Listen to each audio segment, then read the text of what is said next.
Hi friends, welcome to Sakthi's kitchen. இன்றைக்கி நம்ம மசாலா வடை தாங்க பார்க்க போகிறோம். எல்லாருமே விரும்பி சாப்பிடக்கூடிய ஒரு வடை எதுனா மசாலா வடை தான். அது பர்ஃபெக்டாக உதிராமல் டேஸ்ட்டு குறையாமல் எப்படி செய்யலான்னு பார்க்கலாம். வாங்க இன்க்ரீடியன்ட்ஸ் பார்த்துடலாம். வடை டேஸ்ட்டு குறையாமல் உங்களுக்கு வேணும்னா கடலைப்பருப்பு தான் நீங்கள் எடுத்தாகணும். வேறு எதுவுமே மிக்ஸ் பண்ணக்கூடாது.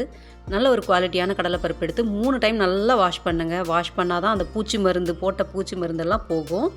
வாஷ் பண்ணிவிட்டு 3 மணி நேரம் ஊறணும். ஊறுறதுக்கு முன்னாடி எப்படி இருக்குது பாருங்கள். இப்போ 3 மணி நேரத்துக்கு அப்புறம் எந்த அளவுக்கு சூப்பராக ஊறிருக்கு பாருங்கள். 3 மணி நேரம் ஊறுனா கடுக்கு முடுக்குன்னு இல்லாமல் நல்லா கிறிஸ்பாக இருக்கும். சாப்பிட்றதுக்கு அவ்வளோ அருமையாக இருக்குங்க. ஒரு மிக்ஸி ஜார் எடுத்துக்கலாம். இதில் 2 பூண்டு நான் உரித்து வச்சுருக்கேன், நாட்டு பூண்டு. பூண்டு கண்டிப்பாக சேர்த்துக்கணும் நிறைய. ஏன்னா இந்த கடலைப்பருப்பு நமக்கு டைஜஸ்ட் ஆகாது. இது சேர்க்கறதால நல்லா டைஜஸ்ட் ஆகும். இஞ்சி 1 இன்ச்சு சேர்த்துக்கிறேன். பச்சை மிளகா 4 பச்சை மிளகா நீங்கள் சின்ன சின்னதாகவும் கட் பண்ணி சேர்த்துக்கலாம். இது நான் குறைன்னு அரைக்கிறதால அங்கங்கே சூப்பராக இருக்கும் சாப்பிட்றதுக்கு. இப்போ இதை அரைச்சிட்டு வந்துடலாம். இங்கே பாருங்கள், இந்த மாதிரி நம்ம அரைச்சிக்கணும். இந்த மாதிரி அரைக்கிறதால வெறும் மிளகாயாக தட்டுப்படாமல் எல்லா இடத்துலையும் மிக்ஸ் ஆகி அந்த காரம் அவ்வளோ டேஸ்ட்டாக இருக்குங்க. இப்போ கடலைப்பருப்பு தண்ணி ஃபுல்லாக எடுத்துகிட்டு வெறும் பருப்பு மட்டும்தான் சேர்த்துக்கணும், தண்ணியே ஆட் பண்ணக்கூடாது. இப்போ எல்லா கடலைப்பருப்பும் மிக்ஸி ஜாரில் போட்டுங்க. ஒரு 2 ஸ்பூன் அளவு மட்டும் நீங்கள் கொஞ்சம் நிறுத்தி வச்சுக்கோங்க. இப்போ இதை பல்ஸ் மோடில் ஒரு 5 டைம்ஸ் அரைச்சோன்னா இந்த மாதிரி நல்லா குறைப்பாக வருங்க. ரொம்ப நைஸாக அரைக்கக்கூடாது. இந்த மாதிரி பல்ஸ் மோடில் ஒரு 5 டைம் நீங்கள் பல்ஸ் மோடில் பண்ணிங்கனாலே இந்த பர்ஃபெக்டான ஒரு ஸ்ட்ரக்சர் வந்துடும். அவ்வளோதாங்க. இந்த மாதிரி நம்ம அரைச்சி எடுத்ததை இப்போ ஒரு பவுலில் மாற்றிக்கலாம். ஏன் இந்த 2 ஸ்பூன் கடலைப்பருப்பு வைக்க சொன்னேன்னா அங்கங்கே அது முழுசாக இருக்கும். சாப்பிடும்போது அவ்வளோ கிறிஸ்பாக சூப்பராக இருக்குங்க. இப்போ இதில் நம்ம கருவேப்பிலை ஒரு கொத்து ஆட் பண்ணிக்கலாம். சோம்பு 1 ஸ்பூன் அளவு நம்ம சேர்த்துக்கலாம். சோம்பு போடுறதால அவ்வளோ அருமையான டேஸ்ட்டாக அவ்வளோ வாசனையாக இருக்குங்க. உப்பு தேவையான அளவு. வெங்காயம், பெரிய வெங்காயம் நான் நல்லா ஸ்லைஸ் பண்ணி அரிஞ்சு வச்சுருக்கேன். உங்களுக்கு தேவையான அளவு போட்டுங்க. நான் 3 வெங்காயம் போட்டிருக்கேன். கொஞ்சம் நிறுத்தி வச்சுருக்கேன். ஏன்னா நிறைய போட்டால் பிரிஞ்சு வந்துடும்.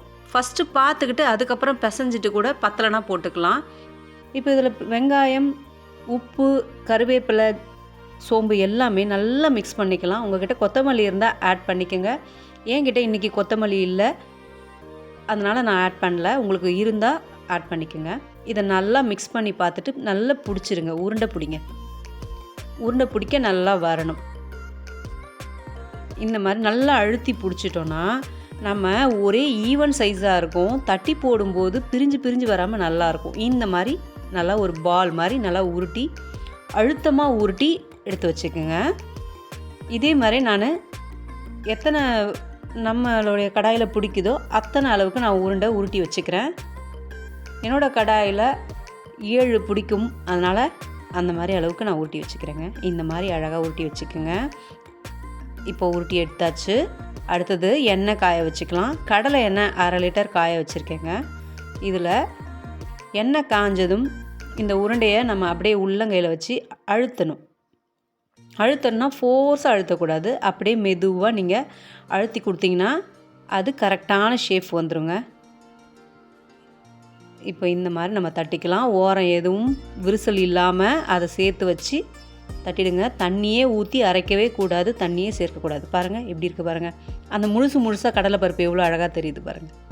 தெரியுறது மட்டும் இல்லை, வாயில் கடிபடும்போது இன்னும் அவ்வளோ டேஸ்ட்டாக இருக்கும். 3 மணி நேரம் ஊற வச்சதால் அவ்வளோ கிறிஸ்பாக இருக்கும். நம்ம 1 கிளாஸ் போட்டு செஞ்சோன்னா கிட்டத்தட்ட 20-25 வடை கிட்ட வரும். நம்ம எல்லோரும் ஹெல்த்தியாக சாப்பிட்ட மாதிரியும் ஆச்சு, வயிறு ஃபுல்லாக சாப்பிட்ட மாதிரியும் ஆயிடுச்சு இல்லையா. இப்போது இதை மிடில் ஃப்ளேமில் தாங்க வைக்கணும். ஹைக்கும் லோக்கும் மிடில் வச்சு தான் எப்பயுமே ஃப்ரை பண்ணணும் வடை. பாருங்கள், 2 பக்கமும் கலர் சேஞ்ச் ஆனதும் அதுக்கப்புறம் தாங்க எடுக்கணும். இந்த மாதிரி அப்பப்போ திருப்பி போடுங்க. திருப்பி போடுறதால ஈவனாக உள்ளே குக் ஆகும். மேலே சீக்கிரமாக கருப்பாகாமல் நல்லா ஒரு கோல்டன் ப்ரௌன் வருங்க. பாருங்கள் எப்படி இருக்குது பாருங்கள், எவ்வளோ அருமையாக இருக்குது பாருங்கள். வடை எவ்வளோ டேஸ்ட்டாக இவ்வளோ அருமையாக பண்ணி கொடுத்தா யார் தான் வேணான்னு சொல்லுவாங்க வீட்டில். எவ்வளோ சூப்பராக இருக்குது பாருங்கள் வடை. இந்த வடையை அடிச்சுக்க யாருமே முடியாதுங்க. அவ்வளோ ஒரு டேஸ்டான வடை. நம்ம இன்னும் சாப்பிட்லாமான்னு தான் தோணும். இப்போது நான் வடை போட்டு எடுத்துட்டேங்க. கிட்டத்தட்ட ஒரு 6 வடை போட்டிருக்கேன். நான் மீதியும் தட்டி போட்டு எடுத்துட்டு உங்கள்கிட்ட காமிக்கிறேன். அவ்வளோதாங்க, மசாலா வடை ரெடி ஆகிடுச்சு. மேலே கருவேப்பிலையை கொஞ்சமாக ஃப்ரை பண்ணி போட்டிருக்கேன். அது ஒரு டேஸ்ட்டாக இருக்கும் அந்த வடையோடு சாப்பிடும்போது. எவ்வளோ அழகாக இருக்குது, எவ்வளோ சூப்பராக இருக்குது பாருங்கள் ஷேஃபு. கடையில் கூட நம்ம காசு கொடுத்தா கூட இவ்வளோ ஹெல்த்தியாக இவ்வளோ டேஸ்ட்டாக செய்யவே முடியாதுங்க. நீங்கள் 3 மணி நேரம் ஊற வச்சு செஞ்சிங்கன்னா பர்ஃபெக்டான வடை வரும். தண்ணியே ஆட் பண்ணாதீங்க, சூப்பராக வரும். இப்போ நான் புட்டு காமிக்கிறேன் பாருங்கள்.